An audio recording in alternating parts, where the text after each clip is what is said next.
Sent from Disneyland, history in our hand. So much to say about yesterday and the decades we have spanned. Postcards from the park, this journey will embark. See what has changed and what remains on Sent from Disneyland. Sent from Disneyland. Welcome to the Sent from Disneyland podcast. Here age relives fond memories of the past. If it's your first time joining us, welcome. On this podcast, we'll take a journey into the past and explore Disneyland, Disneyland history, and more, with mementos, snapshots, souvenirs, and postcards sent from Disneyland, from 1955 to the present. Let's start by thanking my patrons from patreon.com. You can join in at any level to support the show and receive snail mail from my trips to Disneyland and from my desk, plus some sneak peeks and bonus content. Special thanks to Random Olive, the first patron to this podcast, and to the rest of the e-ticket patrons, Tania, Eric Daniels, Monica Seitz Vega, Bill Dreffel, Scott Cagle, Russ Romano, Michael and Christina Cross, Angela Reynolds, and Sheila Harry. C-ticket patrons Serious Inquiries Only, Debbie Weinstein, Jennifer Schneep, Grace Coate, Patty Wolin, Ben and Noel Bruning, and Greg Gorley. B-ticket patron Joshua Bell, and to the A-ticket patrons Elise Sharp, Zealot Infinity, Alexis Robles, Angel DeBlock, Daps Magic, and the Beyond the Railroad podcast. I am your host, your post-host Clocky, and today we have 2 postcards sent from Disneyland. The front of our first postcard has a horse-drawn streetcar heading down Main Street towards Town Square. In the back you can see the Matterhorn, and if you look closely you can see the House of the Future. On the back it reads, Horse-drawn streetcar, the leisurely pace of Disneyland's horse-drawn streetcar keynotes the atmosphere of Main Street as guests enjoy a trip around the plaza and glimpse the magnificent Matterhorn. It's postmarked August 6, 1961, with an Anaheim cancel and a 3-cent purple Liberty postage stamp, Scott number 1035. I assume they visit the park on Saturday, August 5, 1961, when park hours were from 9 a.m. to midnight. The weather was a high of 93 and a low of 68. Park attendance that day was 37,647. It's addressed to V. Pearson of Denver, Colorado. It reads, 5861. Hello, Nana Bookie. This is a fabulous place. Alma, Leo, and I have been on all the rides. Leave for home next week sometime. Love, Ada and Leo. Hearing the news about the discontinuation of the Extra Magic Hour or Magic Mornings, I thought it'd be interesting to look at the history of these ticket or hotel perks. A version of Extra Magic Hour is currently a hotel feature for guests staying at the Disneyland Resort hotels. When Extra Magic Hour began, guests could enter Disneyland 1 hour early on select days with their ticket plus a valid room key. Magic Mornings were special days for a multi-day ticket guest to enjoy an extra hour in Disneyland on select days, usually Tuesdays, Thursdays, or Saturdays, but only once per ticket no matter how many days on the pass, usually from a 3 to 5 day pass. Also, this week I picked up a spare copy of Birnbaum's Disneyland Guide for 1992. This is where my research for the topic started. The back of the book has a chapter titled, The Best Way to Visit Disneyland. The second section in that chapter has the headline, Magic Morning, and reads, Magic Morning vouchers for each guest 3 years of age and older will be enclosed in your package of tickets and information at your hotel/motel. Breakfast for children 2 years and under is still available at restaurants for a nominal cost. Printed on each voucher is the date and time you may take advantage of this special offer. For the special event, please enter the Disneyland main entrance. Each guest will present a valid Disney Super Passport or Disneyland Hotel length of stay passport along with the Magic Morning voucher upon entering.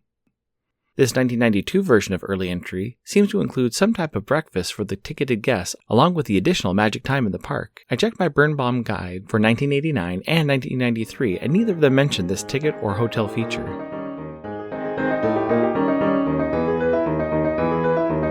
Add some flair to your mail by checking out stamps at Enfield Post. You can explore different stamp options on our Etsy site, grab some great deals by following EP Sunday Sales on Instagram, or create something special and have her design a stamp array for your invitation or celebration. You can head over to EnfieldPost.com and explore all the different vintage postage stamps you can use on your next card or letter. That's ENFIELDPOST on Instagram and EnfieldPost.com for your wedding and vintage postage needs. Enfield Post is the official postage stamp sponsor of the Sent from Disneyland podcast. The front of our next postcard has two women standing in front of the flower market on Main Street, USA. Behind them, you can see the Carnation Company red and white truck. On the back it reads, Flower Mart. One of the loveliest and most photographed spots in Disneyland is the beautiful Flower Mart on Main Street, where guests may enjoy the world's finest natural flowers not grown by nature. It's postmarked August 17, 1975, with the U.S. Postal Service cancel and no postage stamp. I assume they visited the park on Friday, August 15, 1975, when park hours were from 8 a.m. to 1 a.m. The weather was a high of 78 and a low of 58. It's addressed to B.J. Goodrich Co., Timekeeping Department of Akron, Ohio. It reads, Hi gang, had a wonderful flight. Can't believe this beautiful place. Just got back from Disneyland. It was so fascinating, you have to see it to believe it. We're going to Vegas Thursday. See you too soon. Betty. Gerald.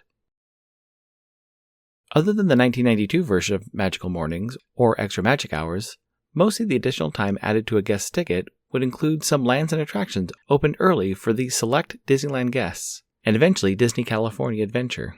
Looking at tickets from the 1990s, I did an image search and found a 1995 and a 1998 3-day ticket with a line to be stamped on each day, with the bottom line including the phrase, valid for one early entry. It's interesting, looking at maps from the 1990s and 2000s, I couldn't find a mention of the multi-day tickets having a Magic Morning feature, specifically looking at the informational sections of the maps and the advertisements for multi-day tickets and annual passes. Going through a 2012 brochure for the parks, it lists Magic Mornings as a hotel feature for guests staying on property, at the time including Paradise Pier Hotel, Disney's Grand California Hotel, and the Disneyland Hotel.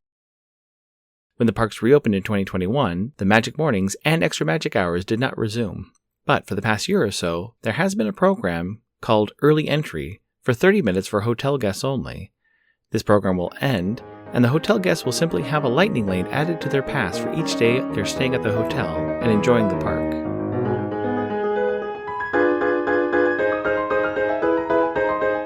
My incoming postcard is sponsored by the Art Throwdown. Art Throwdown, or ATD, is a craft hour on Instagram, starting at 9 p.m. Eastern or 6 Pacific. Art Throwdown is a wonderful community of artists who love to share their craft, from creating sticker postcards and coloring techniques to intricate paper cutting and unique crafting. It's always a treat to watch a show and occasionally get some one-of-a-kind postcards from the group. Each host brings something a little different to each show. I'll list some of the regular hosts, or you can follow Russ Romano 2021 on Instagram.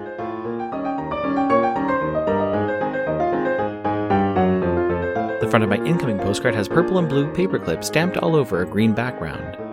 It's postmarked August 12, 2025, with the San Bernardino cancel and a Donald Deskey table lamp forever postage stamp, Scott number 4546D. It reads, Styles come and go. Good design is a language, not a style. Vignelli. Thank you so much for the postcard, Mojave Correspondence Club. I know this is the second week in a row I've used one of their postcards, but it seemed fitting with the paperclips and the business decisions talked about in this episode. I'm curious about how often the Early Entry, Magic Morning, or Extra Magic Hour was used on a regular basis. But it is fascinating this week to not only have the news about the discontinuation of the program, and picking up this Birnbaum guide that included a very special version of the Magic Mornings. We'll see if any type of early morning entry comes back, or if this remains a cost-saving measure. Thanks for listening to Sent from Disneyland. If you enjoyed this podcast, please subscribe and tell your friends. It would also help to leave a 5-star rating and comment on whatever podcast platform you use. If you'd like to support the show financially, please check out our Patreon page at patreon.com/sentfromdisneyland. You can find me on Instagram and TikTok at Sent from Disneyland, or my website, sentfromdisneyland.com. For questions and comments, send me a postcard addressed to Sent from Disneyland, P.O. Box 44, Hood, California, 95639. This podcast is not affiliated with Disney, the United States Postal Service, or any post office or Disney-related properties. Opinions expressed on this podcast belong to the host and guests of the Sent from Disneyland podcast. This podcast is produced and edited by Clocky McDowell, website designed by Misty McDowell, theme song was written and performed by Noah Sunday Lefkowitz. Take it away, Noah.